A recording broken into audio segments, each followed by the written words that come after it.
Well, good afternoon.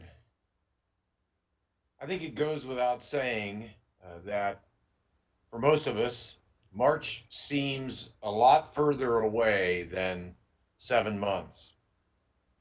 After shelter in place orders, public health guidance that evolved along with an understanding of this new virus, families, schools, governments, and businesses alike adjusting in real time as we did everything we needed to do to protect ourselves and our neighbors. Through it all, many of us had one thing we wished we could do to feel that things were normal. Now, for everybody, that one thing was probably different.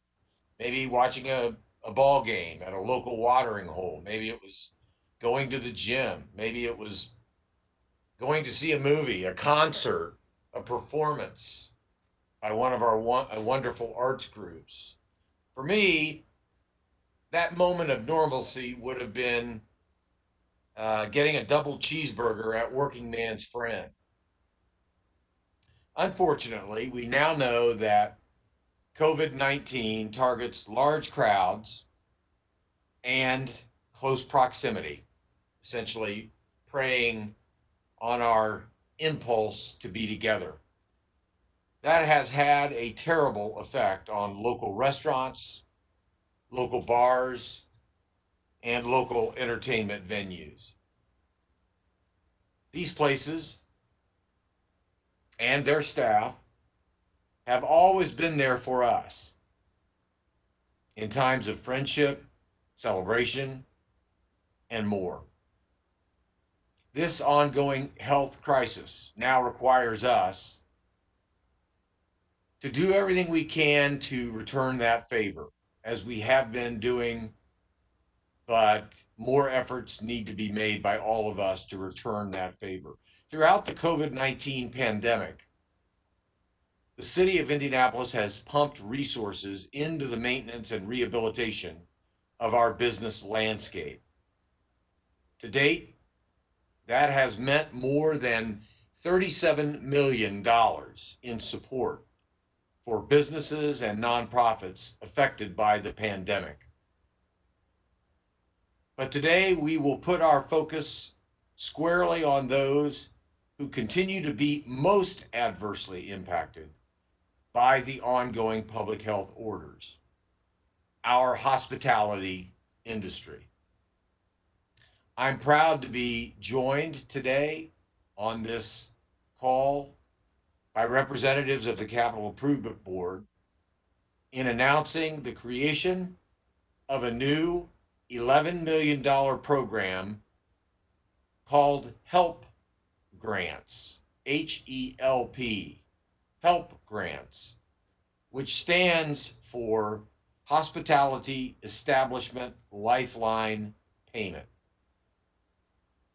Beginning October 15, any qualifying Marion County-based restaurant, bar, or live entertainment venue that pays food and beverage taxes and has been adversely impacted by the COVID 19 pandemic may apply for a HELP grant. This grant can be used toward rent or mortgage payments incurred between April and December of this year. These payments can total up to $25,000 for each business. An online application and additional information will be available through the Indy Chamber's Rapid Response Hub that can be found at response.indychamber.com/helpgrants. That's response.indychamber.com/helpgrants. And applications will be accepted until November the 6th. I also want to make note that within this $11 million program, we are setting aside $2.5 million for businesses that are minority, women, disability, or veteran owned. These businesses faced greater hardship before the pandemic struck. We will also work with community partners to ensure that cultural and language barriers do not stand in the way of providing much needed assistance to businesses across our city. In addition to the help grants, we are announcing a separate $1 million fund for continued outdoor seating in the upcoming winter months. Outdoor seating continues to be the safest route for restaurants, bars, and venues. We want to help establishments in Marion County make any adjustments they can to keep this practice going. Grants of up to $2,500 can be used to cover the cost for outdoor heaters, canopies, tables, and chairs, or frankly, other PPE. Like the help grants, these reimbursements will be available to locally owned businesses affected by state and local restrictions resulting from the public health orders. A full description of eligible businesses, as well as a list of the required documentation, is now available at response.indychamber.com/help-grants. I encourage business owners to visit the site well in advance of the application process in order to adequately prepare and timely file your application for these grants. As with many of our COVID-related relief programs, we unfortunately expect demand to exceed the funds available. But with $12 million across these two programs, we do believe we can provide meaningful support to hundreds of businesses, all part of an effort to keep establishments open until greater federal assistance is approved. And I want to reiterate that last point so that there's no confusion. We know that this program isn't nearly enough, but it's been 6 months since any industry relief was approved by Congress. Businesses large and small are hurting. Frankly, not just in Indianapolis, but throughout the country. While we have been thoughtful in the distribution of our local dollars, this program represents the last gasp of federal relief that has been provided to this city. Our restaurants and our bars need help. We must do more to save our stages, entertainment-wise, until we can safely return to normal. Through these help grants and other ongoing efforts, the city will keep fighting for our local businesses.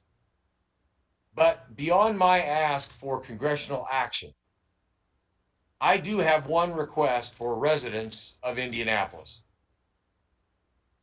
Do your part right now by thinking of those places you love and make plans to show your support by giving them your business.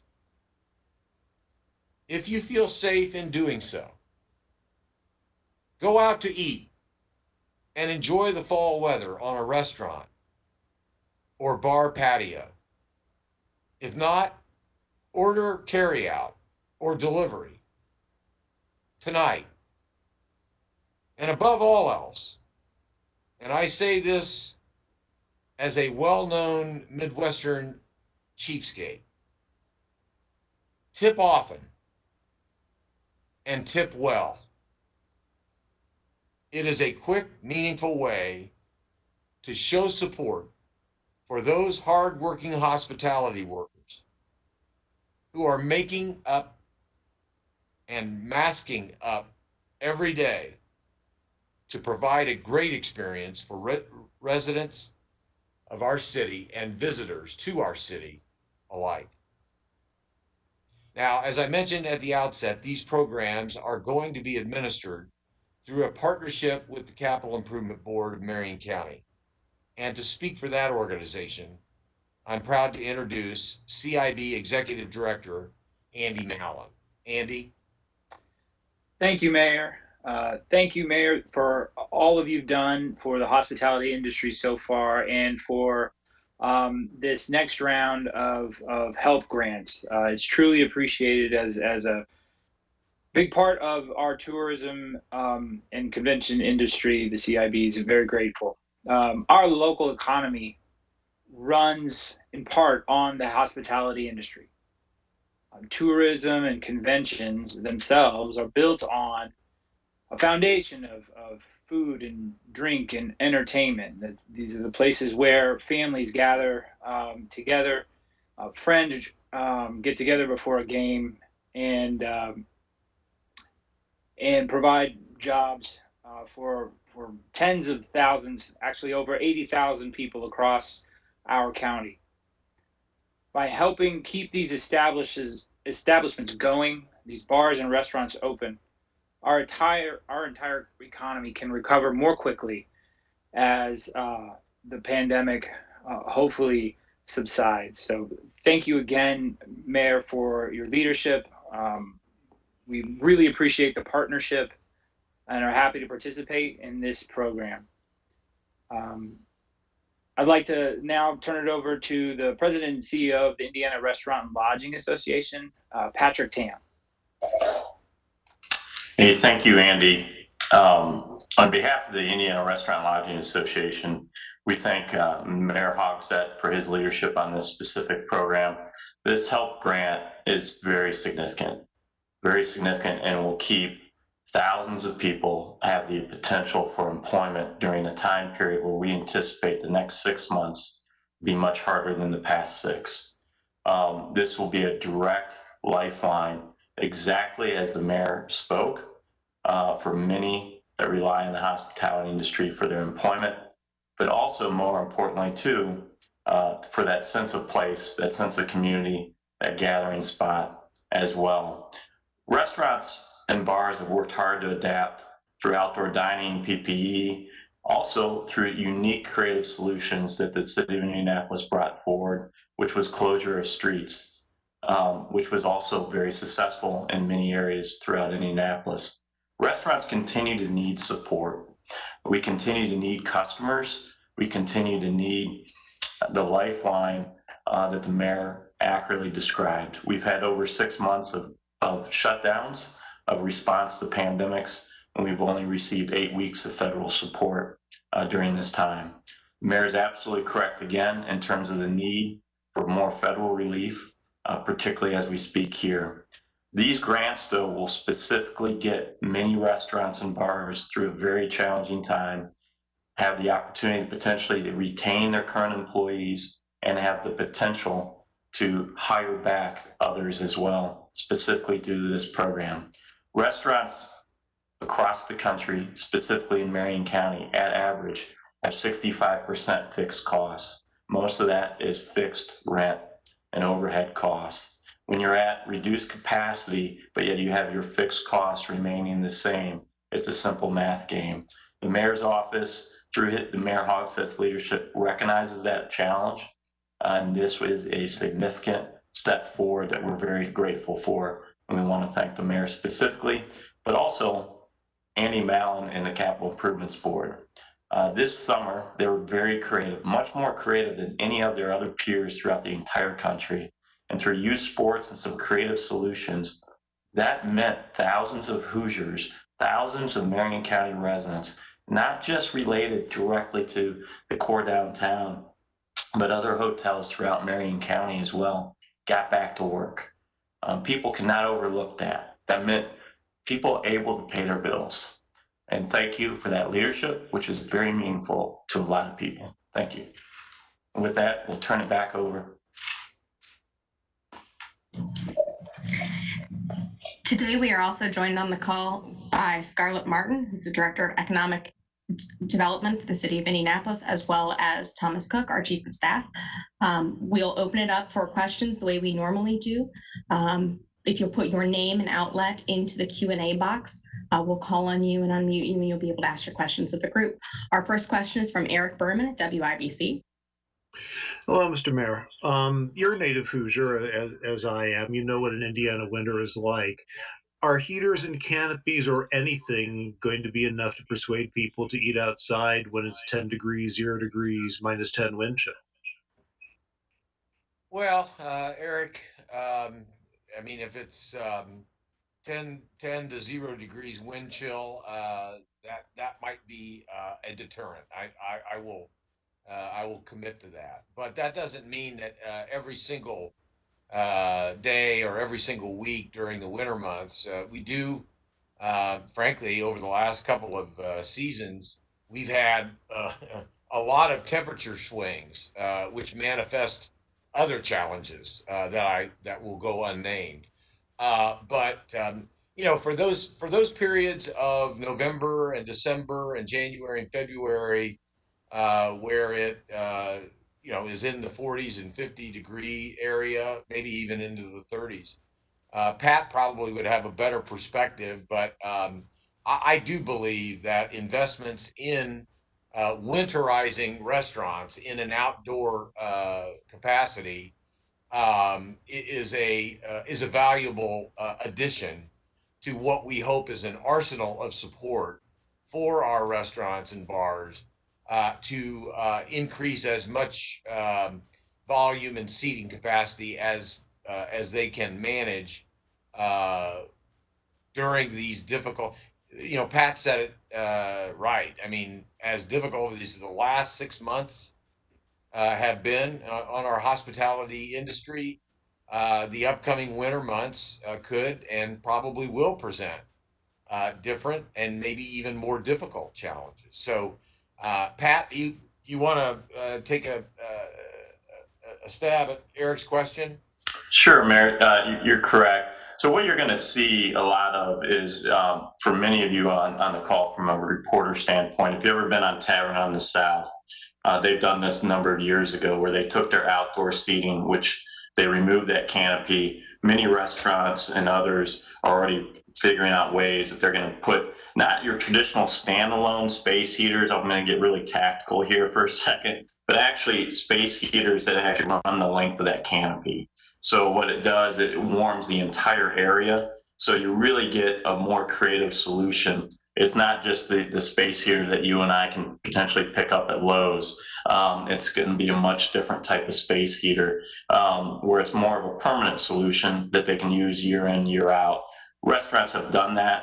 There's obviously more need for that now, more than other. But what the mayor's getting at is you're increasing your capacity, right? So you're getting more seats. It's all about the number of people sitting at those tables and the ability to do that. In Rhode Island, my counterpart, they're doing bring your own blanket program for some of their outdoor stuff. So there's all sorts of creative solutions. Restaurants is the home of the craziest entrepreneurs you're ever going to meet, because first off, you have a 4 to 6% profit margin to begin with. Most people won't even touch that. But that's where people are looking at more of a creative solution. The $1 million, this is a good response to to reimburse people for proper expenses, because a lot of people have already gone out and tried to figure out, can they do this and how they're going to do it. And there is a mad run on these types of products, as you would expect throughout the country as well. Great. Our next question is from Abdul Hakim Shabazz, Indy Politics. Yes, Mr. Mayor, just a couple questions. Why rent for this particular program? Why not utilities or maybe some salaries? Why rent, number one? And my second question for you, Mr. Mayor, is would it be easier to expand maybe the hours that bars and restaurants could open, say maybe 1 o'clock or 2 o'clock in the morning, to give them maybe some leeway, seeing how Indianapolis is actually doing a pretty good job of controlling and maintaining the spread? Well, thank you, Abdul.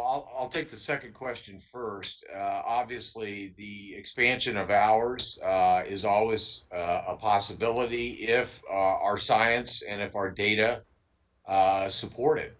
Dr. Kane monitors very carefully the effect of these public health orders, effect in terms of prevention of the spread.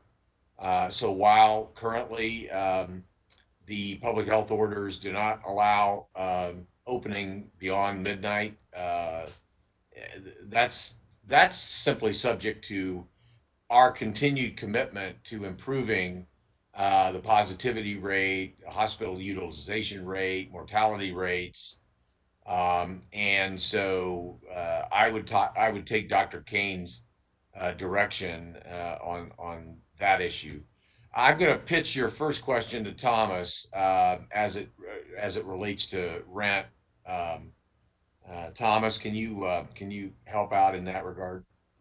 Yeah, I appreciate it, Mayor. And if I start to misstate anything or if I leave anything out, I'll trust Scarlett Martin to jump in here. But the short answer, Abdul, is that these obviously are funds that are not city funds. They are federal funds from the CARES Act distribution in March.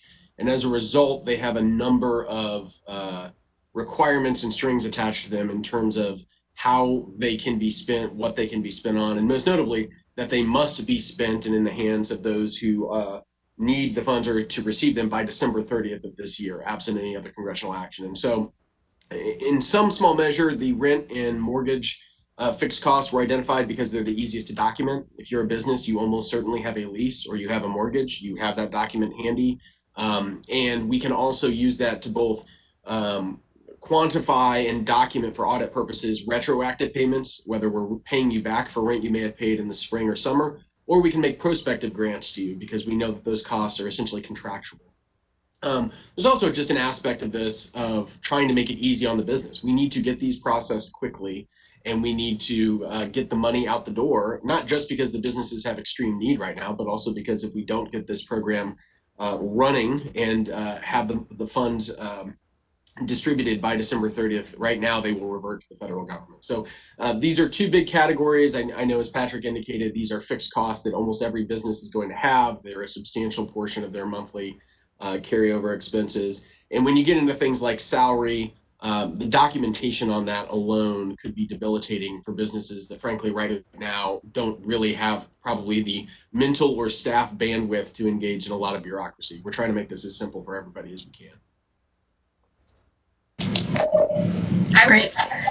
I would just quickly add that we understand that many restaurants and bars are going to have a triple net lease that may include additional costs, including utilities. So in some cases, some of those costs that you mentioned may also be covered as part of that payment. Great. Our next question is from Courtney Crown at Fox 59.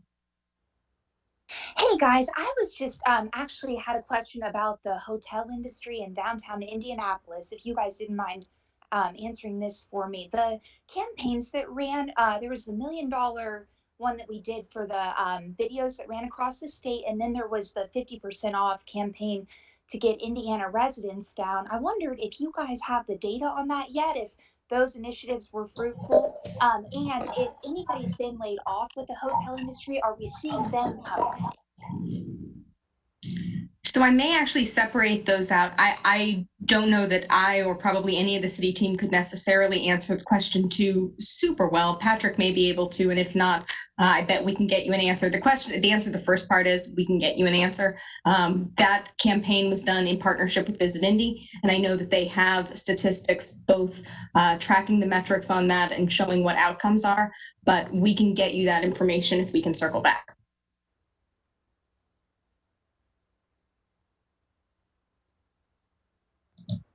Our next question is from Dave Lindquist at the Indy Star. Hi, I'd like to direct a question to Andy. Patrick mentioned the youth sports gatherings that brought people downtown this summer. Andy, are you working on similar or different innovations regarding conventions in months coming up? I think Andy may have dropped off with some brief technical difficulties. I think Thomas may be able to answer that at least until we get Andy back. Yeah, on Andy's behalf, I will say Andy is actually engaging in those conversations. I know that probably Patrick and the mayor can chime in if they want, but there's obviously been some recent discussions of what Sports Corp and the CIB have been doing in partnership in order to explore not just ways to attract events like the youth sports that we saw, also, frankly, to market our city as a place where larger events with or without fans could be taking place, just given the general connectivity of our downtown, the way our convention and sports facilities are physically connected with one another and have hotels connected with them as well. So the answer to that is yes on Andy's behalf. Patrick, I'm here. Oh, there you are. Yeah, I'm here. The answer is yes. We have a ton of experience.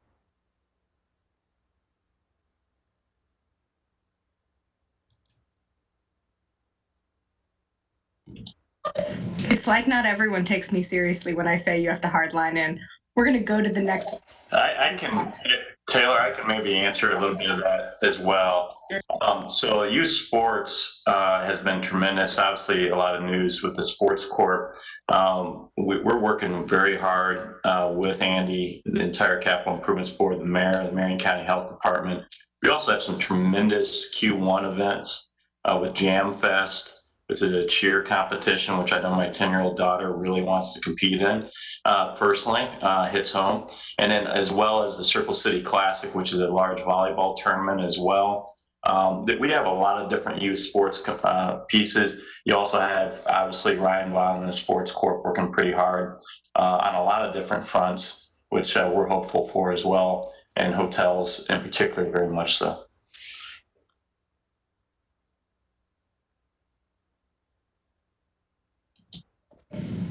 Andy, you back? Are you gonna let me? Okay, yeah. No, I just appreciate that. Sorry, I'm having technical difficulties here with my phone. The answer is yeah. We're being very creative. You've seen a lot of press recently talking about the bubble potential for college basketball. That's one of the things. We have Irish dancers coming in November. It's going to be, we're being as creative as we can. And really the collaboration across the entire industry has been superb. Folks bringing us events, us, deferring to other venues. That's, we've been saying since July, our recovery's already begun, which gets us out in front of all of our competition across the country. So. Yeah, just the Irish dancers alone yesterday was over 480 rooms booked at one hotel in the first 12 hours of that room block, those room blocks being open. It was immediate. Great. Our next question is from Dan Klein at Wish TV. Yes, can everybody hear me? Wonderful, thank you. My question is just with, obviously, as you've already mentioned, I'm sure a lot more need than dollars available. How will things be chosen as far as, is it first come, first serve? Is it you're going to keep open the full time period and then give everybody some? I mean, how will those dollars be allocated?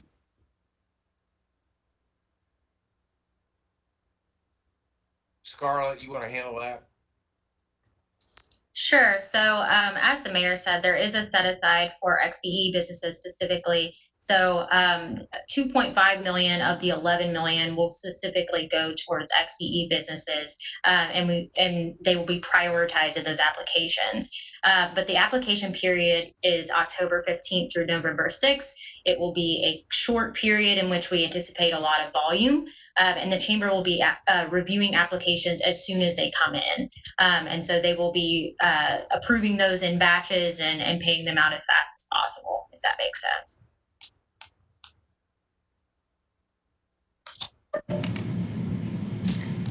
Our next question is from Sam Quinn at the IBJ.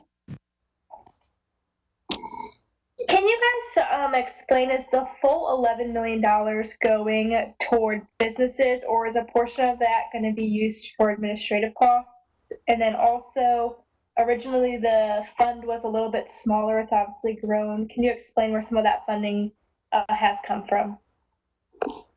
Yeah, I might take, Mayor, with your permission, the where does the funding come from first, and then I'll defer to Scarlett on kind of the rough accounting. Obviously, when we first announced the concept for this program, we requested in our final council appropriation a $7.5 million amount of money that was intended to cover both grants and admin fees. Subsequent to that and alongside that, and obviously these things are happening very quickly in concert with one another, but often simultaneously. We've been evaluating all of our existing programming, not just business assistance, but all of our programming, to identify areas where we may be projecting an underspend so that those dollars can be reallocated to other programs where we have greater need than we currently have capacity. And so that $7.5 million figure has grown to an amount that will be sufficient to cover both the $11 million grant program, the $1 million grant program, and the admin fees associated with both, largely because of two different sources. One is a prior appropriation made to the Indy Chamber for their Restart Grant program, which has been open for a period of time, and then they had evaluated a certain amount of underspend that we will be moving to fund this program, as well as the City of Indianapolis and Marion County bought in, if you will, to the state small business assistance program that was announced earlier this year.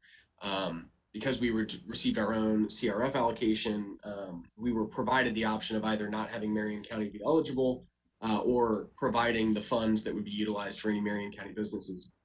We originally allocated about $5 million for that state program, which, as they announced last week, had not been taken advantage of at the quantity they had anticipated. I think they had only had about $200,000 worth of applications from Marion County businesses. As a result of that, we are going to be leaving some amount of money in that state program because they've changed the eligibility requirements, and we do anticipate an uptick in applications. But we will be moving a portion of that original $5 million into this program as well. So those two sources, coupled with the existing appropriation, give us an overall fund that's somewhere in the region of $13 million or so. And Scarlett, I don't know if you want to talk about how we've structured these admin fees in the past, but it's pretty standard compared or in accordance with the way federal grants are administered.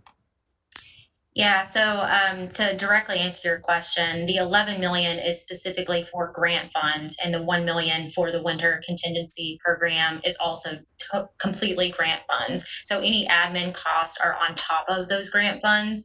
And as Thomas said, we have in the neighborhood of about 13 million total identified for between these two programs.